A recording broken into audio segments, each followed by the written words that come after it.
Kyle has no idea what he's doing. Even in 2019, the defense carried the team to the Super Bowl. Outside couple outlier games, Kyle has done nothing. It's just the offense. As his tenure gets longer, it's hard to – the good stuff becomes fewer and far between. The offense outside of the first quarter in Detroit has been lackluster, to say the least. And that's with both quarterbacks there. So, yeah, I mean, it's a lot of other things that go into it. The offensive line on the right side is struggling. But at the same time, it's the execution, right? Like, okay, one more thing that I wanted to talk about when we were talking about, execution.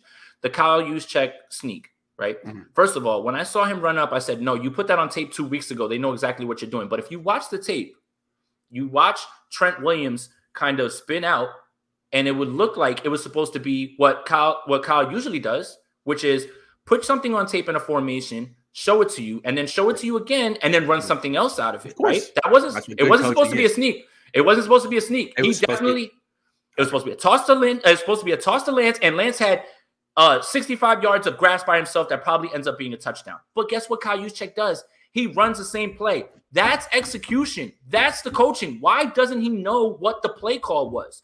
That's where. How many times did you practice that this week? Thank you. That's my thing. That's my thing. Because it looks like you didn't practice it, frankly. Yeah. Like you drew it up on the sideline, like, all right, this is what we're going to do, or something. I don't know. It's just why is your team out of sync when it comes to this? Week 5 in October. In October, you should be playing your better football. Yeah. Why is your offense out of sync when your defense is not? Jesse Naylor says, thank you for your support on my channel relaunch. Shout out Welcome, to Jesse, and thank you for being a great guy. Had a good time on the show last night. Jason, your stance on Shanahan should be sobering for some. You are such a supporter of his. I am. Well, it's a good time for Kyle to get his stuff together. Philip says, serious question. Can we get a practice dummy in there instead of McGlinchey? He's a modern-day Quain. Look. He's better than Quain. Quain was bad. Quain was bad. Yeah. But look, it was realistically this week that he really got, like, J.J. Watt from 2012 walked in. It was always going to be bad. Doors. Yeah, I mean, it's just this week bad I felt matchup. like it was a little bit accentuated. Yeah. David says, do you honestly see Kyle admitting his mistakes and turning around whatever egotistical plan he has? Don't you think he'll understand even if he gets fired? No, I think what we're asking him to do is have a little freaking pride.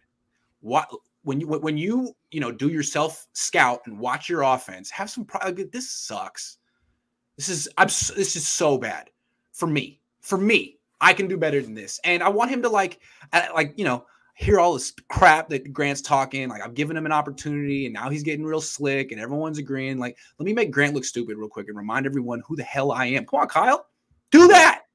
Well, I'll say this, at least in the presser after, I don't know if this made me feel better or if I'm actually happy because he admitted it, but he said, I need to find a way to get this team to stop with the penalties and execute better, and that falls on me. That's the first time that I've heard him in a long time ever say anything about holding himself accountable when it comes to that.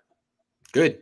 Kyle Shanahan says, I'm the best coach on the 49ers, Jason. Sorry, Kyle. Sorry, coach. I love you, man. You're absolutely right. I'm sorry. So how good is Buck doing this year?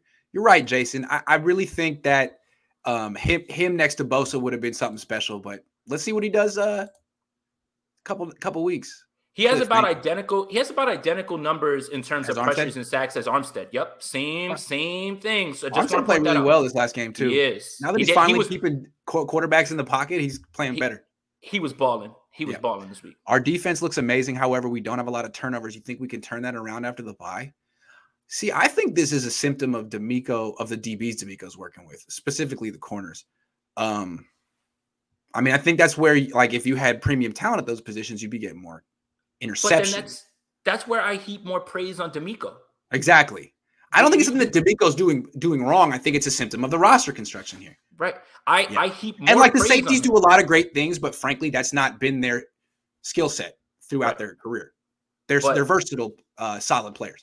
I understand everybody being upset about, Norman and Dante Johnson. That's fine. But that should make you feel better about DeMeco Ryans, the fact that he's had this defense playing that well. And that's what he's been like. Lenore was very good the first 2 weeks. And where the hell is he?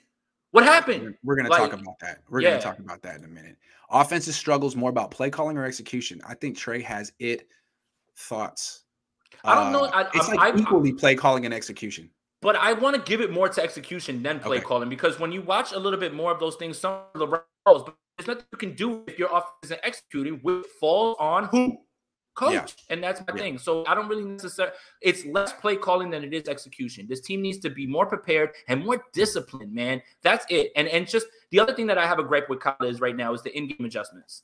It's just, and that's something that he's kind of struggled with all his career. But as of right now, this year, he's just been even worse at it at this point. But at the same time, it's execution. It's got to be. I hear that, but his play calling in particular, like in the last game, not getting the ball to your running backs bugged me.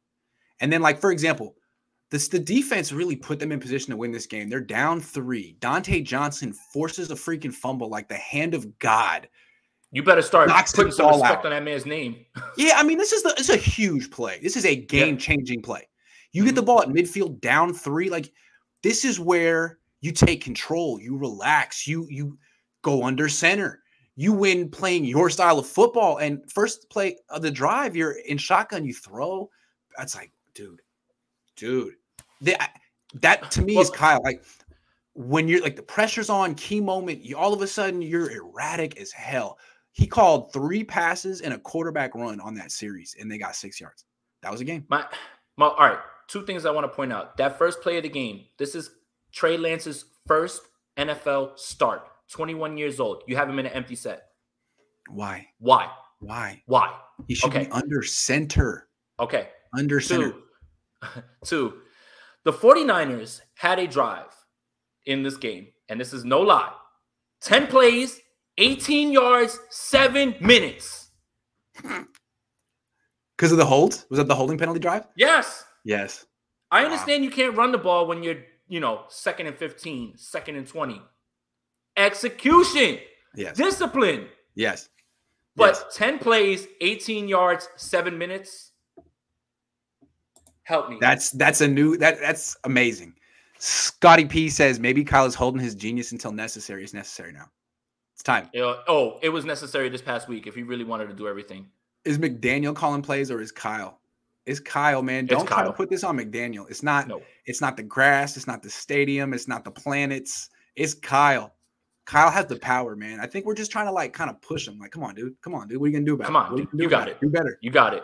Do better. All right. Prove us wrong. Michael says Kyle don't even have to get super creative. Just call the game the way he did with Mullins and Beathard. Thank you. That's all I've been yelling. That's all I've been yelling about this entire time. Particularly Beathard. Because the way he called games with Beathard was like, oh, here's my athletic quarterback. Let me move the pocket. Let me call a couple zone reads. I always loved how athletic he thought Beathard was. Do that. That killed me, man. It's like, one more get him out on the perimeter. One more game I want to point to from 2020 that is a boon for my layup argument. Okay, Eagles game. Nick Mullins starts the game. He starts it off with a slant to Kendrick Bourne. Really easy throw. He understands I got to get Nick Mullins involved. Throws the ball. Nick misses him completely. Okay, cool. Don't panic. Let's call a second layup. He runs wide leak with Kyle Juszczyk wide open. Guess what? He misses him.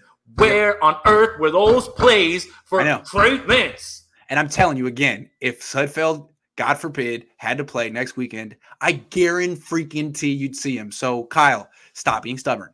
Stop. Seth says Jimmy Ward nice, but Jaquaski sucks. I'm sorry. I don't see it. To me, they're the same player in slightly different bodies. I don't see how you could like one and not the other. I could see maybe not liking either because you want turnovers or whatever, but they're the solidest of the solid, and they're both healthy. I like them.